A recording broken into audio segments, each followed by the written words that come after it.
matagutlo, matagadlaw. Adunay mga panghitabo dito sa kauluhan, panghitabo sa gawa sa atong nasod, ug adunay mga panghitabo dinhi sa atong dapit. Mga panghitabo nga mo'y makapaikag sa katawhan, nga mabinantayon sa lakat ug dagan sa panahon karon. Itanyag ning istasyon DXSR ang 7 o'clock Breakfast News.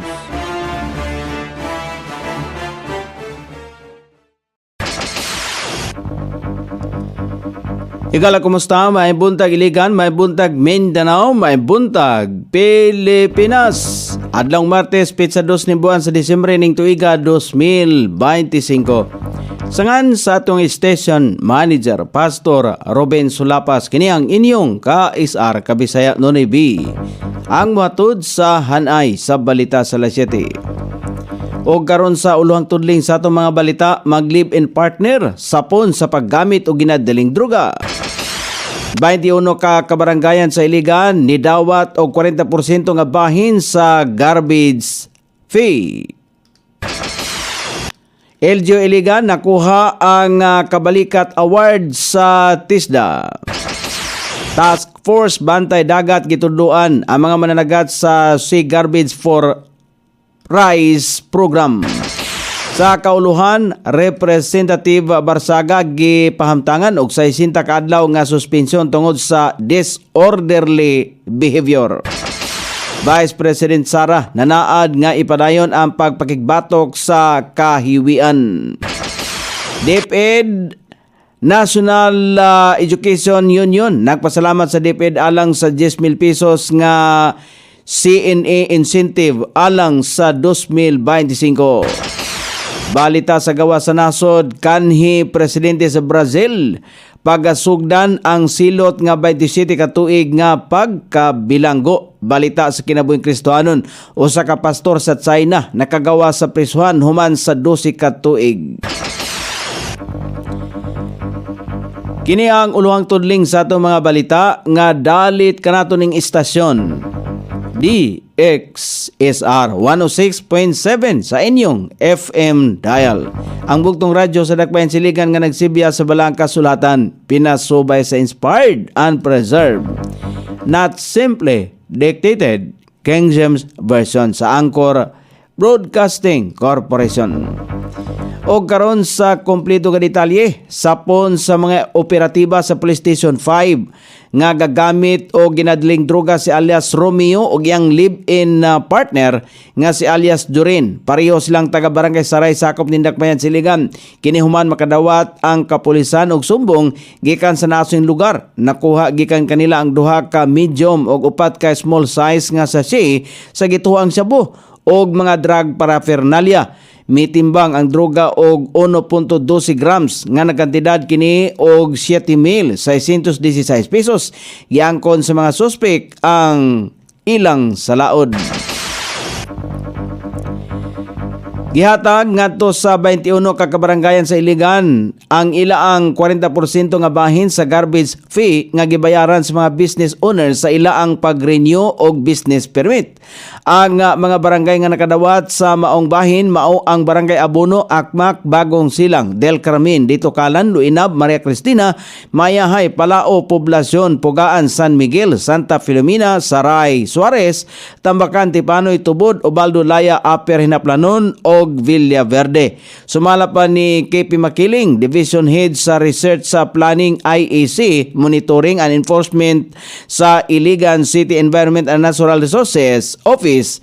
Duha ka tuig na nga gipatuman ang paghatag 40% nga bahin ngadto sa mga kabarangayan nga nakatuman sa mga rekwisitos aron makuha ang maong bahin. Dugang pa ni Makiling nga magpadayon ang ilaang coaching and mentoring sa ilang mga barangay partners alang sa saktong paghipos mga basura sa ilang tagsa-tagsa ka lugar.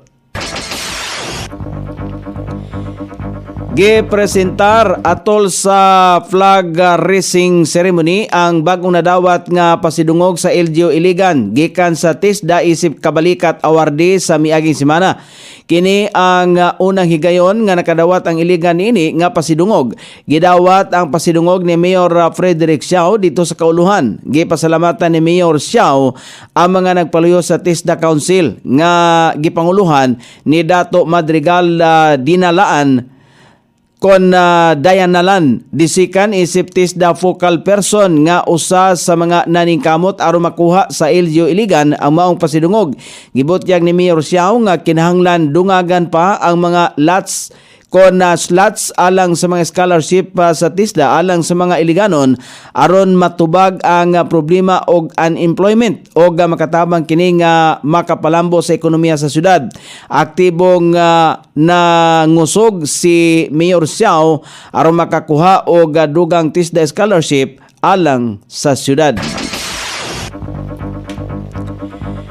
Gipahibalo sa Task Force sa Bantay Dagat ang mga opisyal sa Fisher Folks Association sa Iligan kalabot sa Garbage for Rice program. Sumala pa ni Eric Kapitan ang head sa TFBD.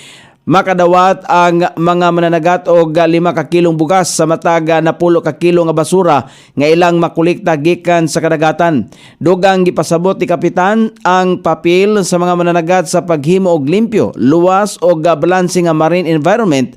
Ning baguhay lamang gitudloan usab ni Kapitan ang Human Assistance Disaster Response sa First Responder Team sa 102nd Ready Reserve Infantry Battalion og Savior of the Sea Organization sa Philippine National Police Maritime Group sa lokal nga nasudnong mga balaod nga gaprotektar sa kinaiyahan ilabi na sa mga fisheries, sanctuaries o kadagatan. Mahimo silang kaabag sa TFBD sa pagprotektar sa marine o coastal resources.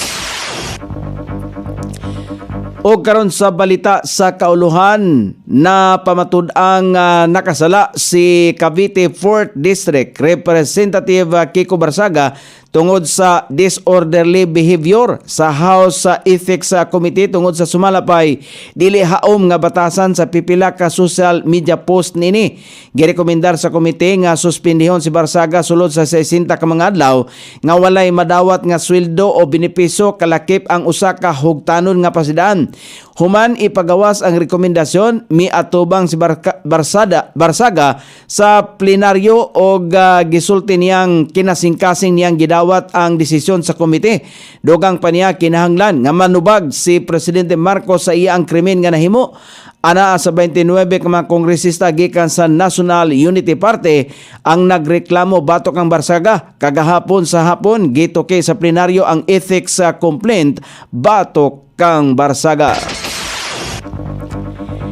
Ni pasalig si Vice President Sara Duterte niadtong Lunes o kagahapon nga padayon ang pakigabatukan sa iyang opisina ang halapan nga korupsyon o gihatagan og katinawan ang pagmaintain sa integridad sa tanang mga programa o proyekto niini sa Office of the Vice President.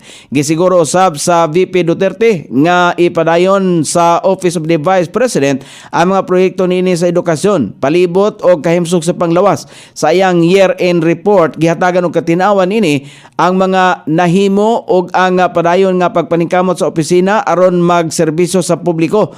Dugang pa niya nga ipakita sumala pa kung gipakita sumala pa sa Office of the Vice President ang kamahinungdanon og hapsay nga plano hanay nga implementasyon sa proyekto pagpakigbatok sa korupsyon og tinguha alang sa kalinaw ug kalambuan sa nasod nga Pilipinon. Nagpasalamat ang Department of Education National Employees Union sa DepEd Management tungod sa padayon niining pagsuporta sa union kung asa naanad kon nanaad ang ahensya nga maghatag sila og 10,000 pesos nga collective negotiation agreement incentive alang sa 2025. Sumala pa sa DepEd NAU President Attorney Domingo Alidon, gipadayag mismo ni Undersecretary for Operations Malcolm Garma ang commitment sa ahensya alang sa pagpangapod-apod og incentives. Gidaig usab sa union ang suporta sa DepEd sa ilaang aktibidad. Lakip na ang malampuson nga pagpahigayon sa 17th DepEd NAO National Congress sa Baguio City. Gihatagan og katinawa ni Alidon nga mahinungdanong giila sa DepEd ang kontribusyon sa non-teaching personnel nga giila niyang gulugod sa departamento. O karon sa balita sa gawas sa nasod, gisugdan ni kanhi President Jair Bolsonaro sa nasod sa Brazil ang magpailalom sa silot sa 27 ka tuig 3 ka bulan nga pagkabilanggo tungod sa iya ang kaso. Mahitungod sa pakyas nga kudita kaniadtong tuig 2022, gidala ang naasoyng kanhi leader sa kamot sa kapulisan human nga adunay plano kini nga moiskapo gikan sa iyang house arrest. Nataho nga gitakda sa Korte Suprema sa nasod nga final and conviction sa naasoyng kanhi leader. O karon sa balita sa kinabuhing Kristohanon, gipagawas sa kapulisan sa nasod sa China ang usa ka pastor human nga napriso kini sulod sa 12 ka tuig. Ang nasong pastor nahibaluan nga nakasinati og pagpangluto sulod sa bilangguan, diin siya nakaagi og torture, kakulangon sa pagkaon, kakulangon sa pagkatulog og ginabutang sa Bartolina. Ang nasong pastor gipreso sa kapulisan tungod sa panagbangi nini kauban ang ubang opisyalis sa gobyerno tungod sa panaglali sa yuta. Giakusahan kon gikasuhan ang nasong pastor sa mga kaso nga obstruction of official business o gathering a crowd to disrupt social order.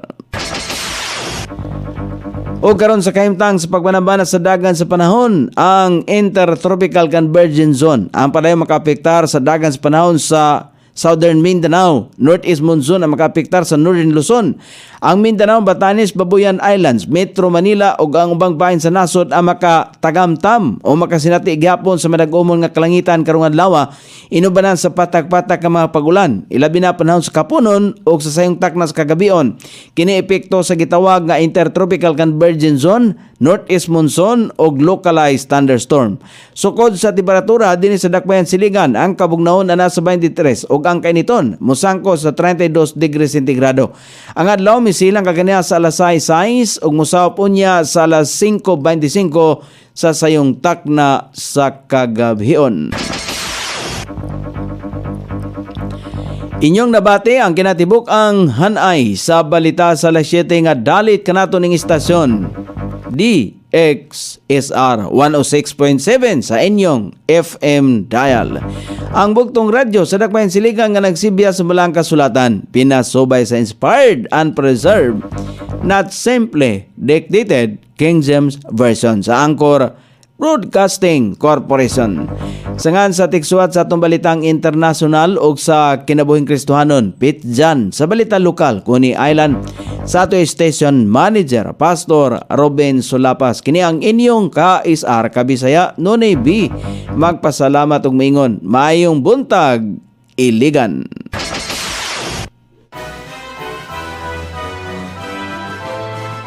Inyong nabati ang 7 o'clock breakfast news hangtod na usab og mga adlaw sa samang takna o sa samang istasyon. Daghang salamat sa iyong pagpaminaw og maayong buntag.